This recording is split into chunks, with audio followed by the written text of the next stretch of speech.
dilemma that's probably getting more serious and not less Absolutely. as time goes on. Do you see that? Yeah, I completely agree with that. Okay. Yeah, I do. So it's interesting. There's some interesting challenges when it comes to this whole idea of gifts and incentives. Let's see here. So, some questions for you. A golf prize sales rep gives you a new set of grips for you to try. Is that okay? Yeah. Absolutely. Great. Otherwise, listeners are in a lot of trouble. Yeah, I don't want to present these slides because I might be guilty of some of them.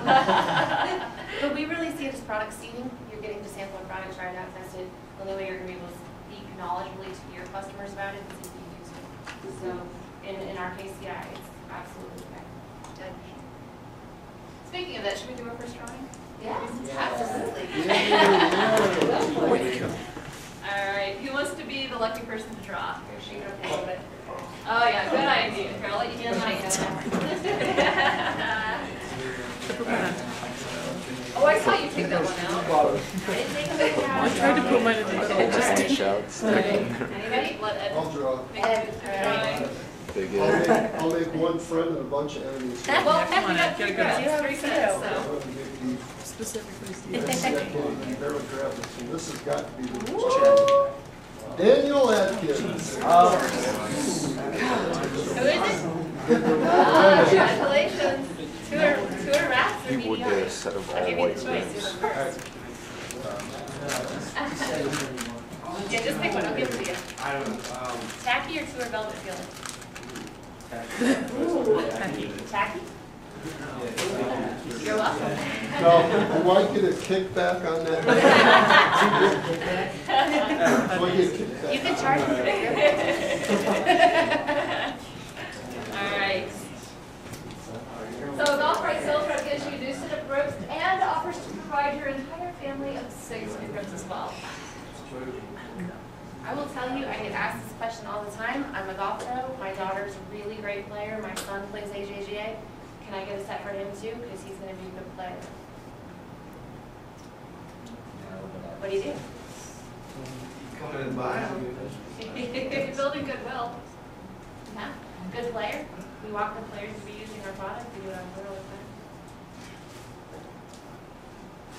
So last night, Lissa and I were going through the presentation. She's like, I don't know the answer to this one. I'm like, I don't either, but it's a good thing to make you think about. And a lot of it's situational for me. You know, if they really are, if they're a top 100 player, you know, if they're playing a lot, they haven't used your product before, I just want them to try it because they've always been, you know, they've used a competitor's grip. They might find that they like our product better. So sometimes maybe, yeah. It unfortunately just depends. And that's where it is situational. Yeah. And it depends on the status of the business relationship, what you were talking about earlier. Where are you in the relationship with this person? And, you know, are they a long-time, good standing customer that hasn't really ever asked for anything before? And, you know, and sometimes it's different if, oh, you've got kids that play? Love to hear. Why don't you take some for them? Versus, you know, I've got a couple of kids that I'd like to get some grips for too. You know, usually it's better to have it volunteered than to do the asking. So, a golf prize sales rep gives you a new set of grips and offers to fly you to Georgia and gives you tickets to attend the Augusta National as a thank you for a recent contract. I will tell you that I did give my distributor tickets to Augusta National last year for Masters. But he's been a customer of ours. He was one of our first distributors. We literally have a picture of him the first time we shipped him his first pallet of grips, and he's sitting on top of it because he's all of 5'2" and about 100 pounds soaking wet. And he's so proud that he is a partner of GolfRide, and he's been our partner for over 30 years. He is going to sell our product whether we give him tickets to the Masters or not. He called me up and said, hey, Lissa, you know, I really want to go up. I want to take Scotty. He's my right-hand guy. We like to go to the Masters. We're having a hard time getting tickets. Do you have any? He's not going to sell more of our grips.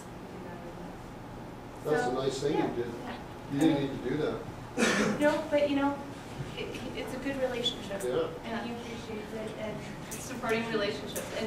And that's where it becomes sticky, you know. Where are you in the relationship process? The second question is a thank you for business. As a thank you for a recent contract, perception. Yeah. You had this determined before the contract was ever signed that you were going to give this person Augusta National tickets. Whether you did or you didn't, that's going to be the perception of anyone who knows about it. Versus, It's been our customer since 1976, and it doesn't matter. We have this long-standing, wonderful relationship, and I want to continue supporting this person. So, have we done things like this? Yeah. Is it okay if it's properly accounted for? And it's depending on where you're at in the business relationship. Yeah, maybe. A lot of this is circumstantial. I was kind of afraid to tell her, like, is it okay that we did that? Yeah, that's okay. So as a thank you for business, Golf Price Sales Rep gives you a gift card. How much? Yeah, say $25. 45. 25. Is that cool? Any gift cards there? What was 250? 250? Yeah. No. It's not. That could be situational again. So, and this is where, Business and I'm sorry? if it's like back to what you were talking about before, if it's a thank you for business, yeah. Okay. But it's like the time like Where you're at in the relationship. or a contract right after. Not, but if you're being ethical and honestly thinking of business, yes. Okay.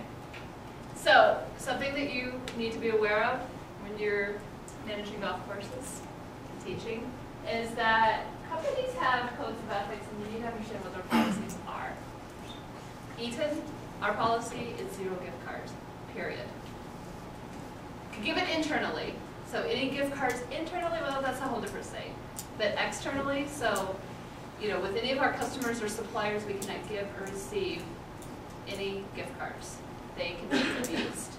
They're usually not properly accounted for, and in certain parts of the world, you can turn them into cash. They have machines where you can go and you can put the gift card in and get cash out. There's so many abuses that go on with gift cards that we have taken the stance, no gift cards, period. Most Fortune 500s have the same stance. Not most, a lot of them do. Because we've all run into these issues and it's a learning curve. It only became, I think we made the policy on it probably about 1.5 years ago. No gift cards, period. So it's a relatively new policy. But because it can be abused, and same thing, we were thinking, we got $25, it's okay, it's not a big deal. But the fact is it can't be a big deal. So rather than say, in this situation it's okay, in this one it's not, and then they're becoming that whole gray area, we've just said across the board, no gift cards. So it's important when you're doing business with other companies to understand what their policies are before you put them in an uncomfortable situation by giving or receiving a gift card.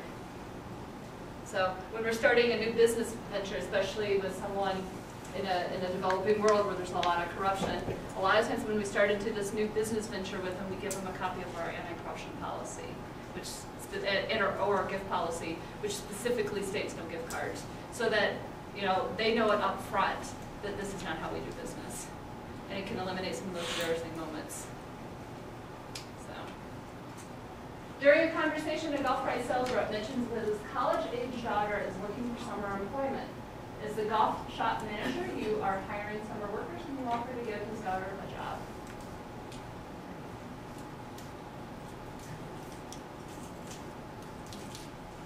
Did this happen? Does it happen anywhere you've been? Is this a gift? If he gives you maybe a discount on the grips, Oh, you're jumping ahead.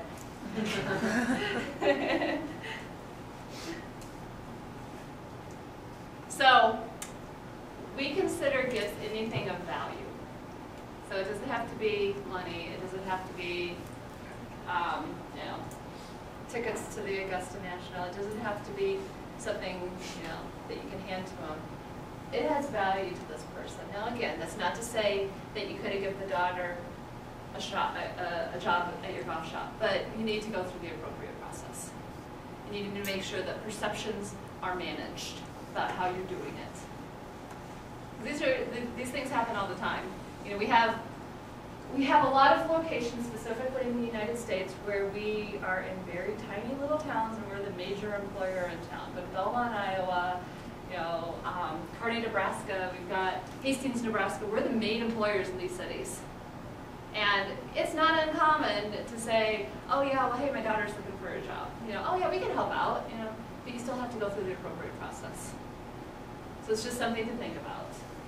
Well, I'll say when I got hired with Golf Red, I had worked with my boss for several years because he sponsored the company I worked for. And so when the job came available, he called me and said, "Do you know anyone who's interested?" And I'm like, "Yeah, me." And he goes, "Well, that's great. You know, we'd love to have you come up and interview." He worked with me for 3 years, but I still went through the formal interview process, applications, letters of recommendation, you name it, because they have to do their due diligence and they have an obligation. Right. To make it fair for everyone else in the hiring process. Absolutely. So, all right. So a golf pro manager in your shop, as a golf pro manager in your shop, you don't currently sell Golf Pride products. A Golf Pride sales rep comes in calling on you to start selling golf Pride products. The sales rep provides you with a proposal and as he's leaving, hands you an iPad as a thank you for your time and consideration. So you're being ethical and you're like, oh no, you're really surprised if you can't accept a gift of this type of value.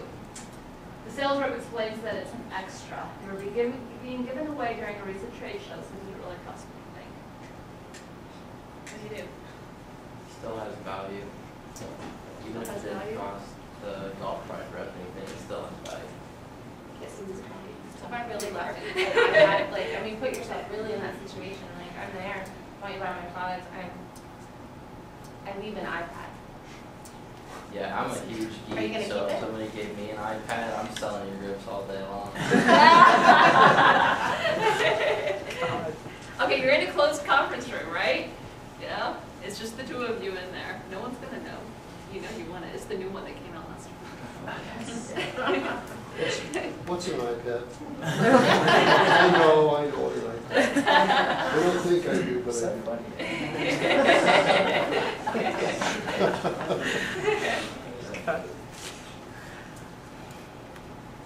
Still waiting to hear a final answer. I don't think it's good. I guarantee you that everyone in this room that's saying no, you're going to think about it when it's being set on the table. It happens. It happens. Now, if it was the customer that we've had for 30 years and you wanted to say a thank you, and it truly was left over from a golf show or a trade show, maybe. But the key here, it goes back to where you're at in the business relationship. What if you do accept it, but you don't buy the Golf Pride grips? And you sell the iPad. Sorry? And you sell the And iPad. you sell the iPad. And that's an interesting question we've had a lot. It's like, well, if you get this gift, then you can turn around and sell it. Well, yeah, that's a good question. The sales rep probably won't bug you anymore. Should you do it though? No, you shouldn't do it. Yeah, because you're still getting something of substantial value. And what Ron really made me aware of is, I kind of do stuff like that all the time, you know, I go to a ton of shows, conferences, just got a, $70 Titleist backpack, really nice, I have the laptop in, and I was at a golf course and I gave it to the cart guy. I don't need another backpack, and he was really nice and whatever. And I tend to give, like if I don't need it, I'll give it away. And she just told me to be aware of how it will be perceived, be aware of who you're giving it to, how it will look, do I have a relationship or am I expecting something in return? Just be aware of it when you're doing that. Because it's okay to give, it's not wrong to give gift, you just need to be aware. It's a very popular topic though. And I'm talking to you from an Eaton perspective, but really I'm just trying to raise awareness. So when these things happen,